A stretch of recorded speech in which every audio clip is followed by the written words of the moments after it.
It's a dream. In one garage, you keep a 240-mile-an-hour legend, the McLaren F1. In the other, you've got Ferrari's finest achievement, the Enzo, a combined value approaching £2 million.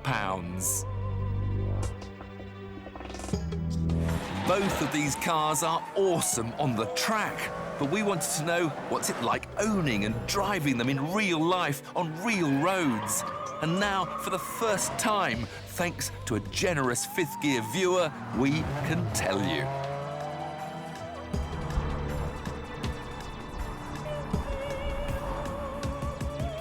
Chris Palmer is a self-made man who sees these delicious supercars as investments as much as toys. Probably, for me, they're as good as it gets.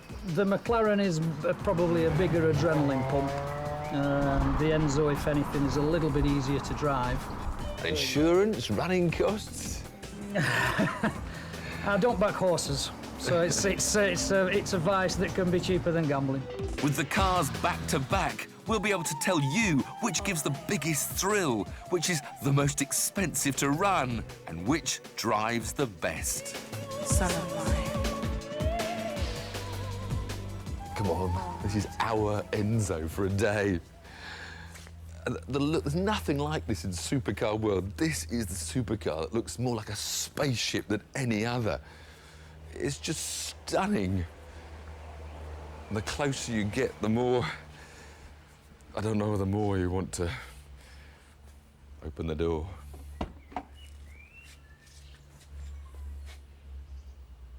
And it just invites you, it beckons you to come. But the contrast is immediate from the stunning exterior to the almost basic functional interior. I mean, look at this hinge, a big alloy chunk of metal that's the door hinge, and I've got windy down windows. No carpet. Spend all that money, no carpets, but you don't care because you see things like race and mode set. Then you see start. Then you see a key.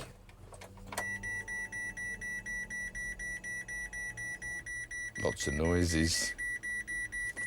Flip the paddles for N. Perhaps press the start button.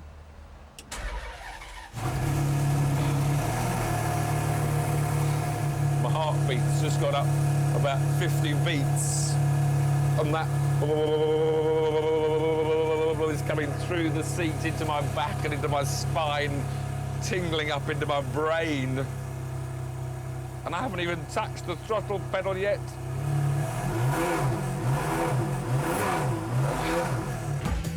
It's a car that gives you goosebumps, but the experience is slightly dampened because you know one day, just like the F40 and F50 before it, the Enzo will be replaced, whereas the F1 will exist forever as the McLaren flagship. Now this, of course, is a race car that's been converted back for use on the road, so it hasn't got all the luxury interior. I've just got to remember how to get into a McLaren F1.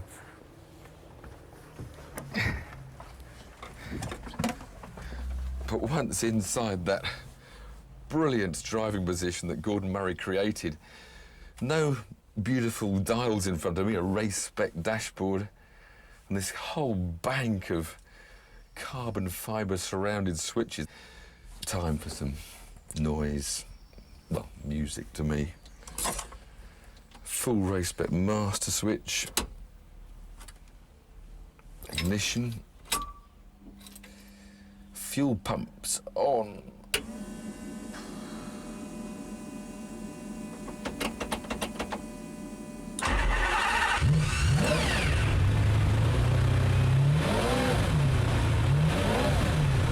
Now, stripped out for race spec, this car has lost like 300 kilos of weight, so it's lost all the sound deadening. So this is not going to be a quiet trickle when you drive the car. In fact, I noticed these headsets, because the only way you can talk to a passenger if you had one is with these. hopefully I'll be able to drive without them. Because to listen to that V12 in the back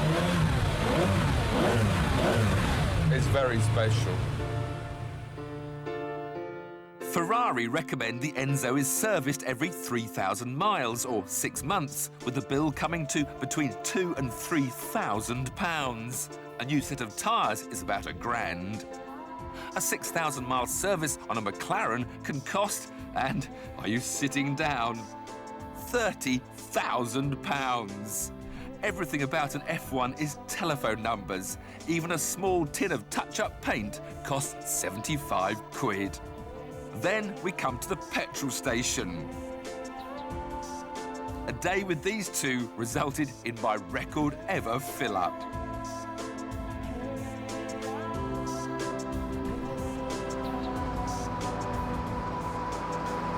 Now, whereas the Enzo does about 15 miles to the gallon, with the McLaren, you're going to be stopping at these fuel stations a bit more often, because this car in this specification does about 6 miles to the gallon.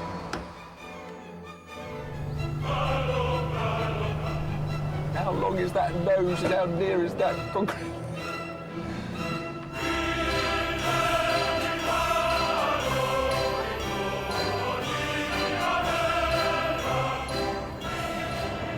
The funny thing is, I've now done some proper mileage in an Enzo, and it's nothing like what I thought it was. It's not an animal at all. It's calm, it's relaxed, it doesn't spur you on. It's a very pleasant cruiser.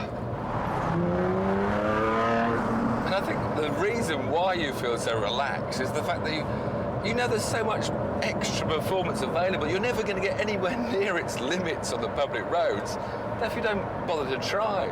But I guess there's one button I've got to try, and that's the race button. Just to see how different it feels, because it does sharpen up the engine and the suspension. So we'll just have it in the rev band, 3, then just press it and...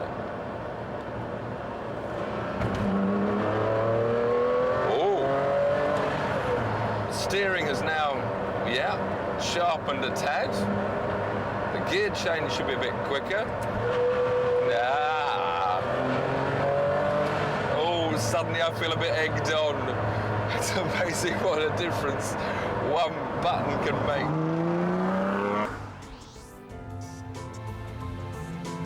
Oh my God, it's got no lock.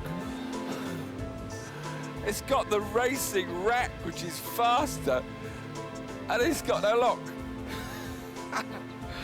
Oh dear.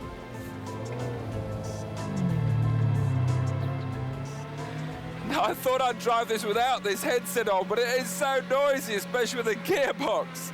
In fact, if I didn't have this on, you wouldn't hear me speak. But I have to say, I feel a bit like a fighter pilot taking his F-16 down to the shops. This whole car just is saying, let's go, let's go. White circle with black diagonal lines across it, which means we can now go 3, 2... I've got a huge widescreen television in front of me on a PlayStation game. Whoa. Oh, it's going to get me into trouble. This car is going to get me into trouble. I think these headsets on, it makes me feel more like I'm in a racing car. I've got my crash helmet on, I'm in racing mode. I probably need to take them off in order to calm myself down, to listen to all the... to listen to all the noises of the car.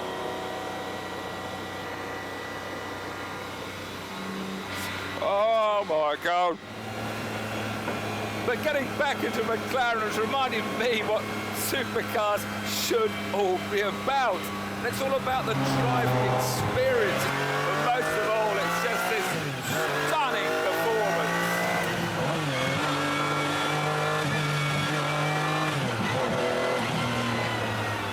Because I'm sitting in the most exciting, I say this again, the most exciting road car ever built.